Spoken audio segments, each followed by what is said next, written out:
Greetings! I'm excited to share a waist tie hack to use on today's Feature Friday pattern, the Ravinia Skirt. This pattern is $5 today only at lovenotions.com.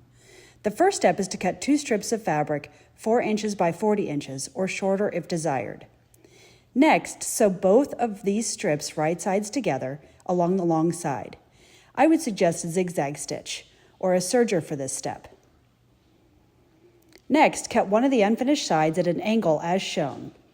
Repeat for the other side. Using a turning tool or safety pin, turn the tie right sides out.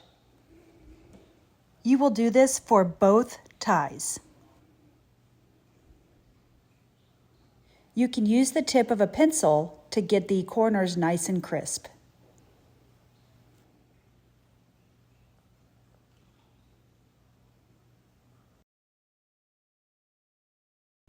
Next, baste the short unfinished end of one of the ties to the midpoint of the front waistband.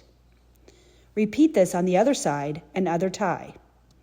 I use the contour waist on mine, but either waistband will work well. Place the back of the waistband on top of the front with the tie sandwiched between the two. Sew using a stretch stitch or serger.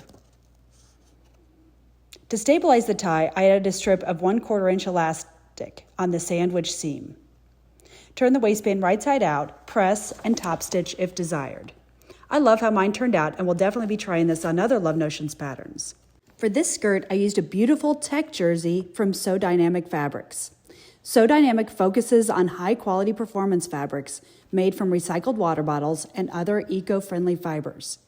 To celebrate the weekend, she is offering 15% off all of her tech jersey fabric using the code TECH15 at checkout. I am all set for my fall weekends of supporting my favorite marching band kids. Happy sewing!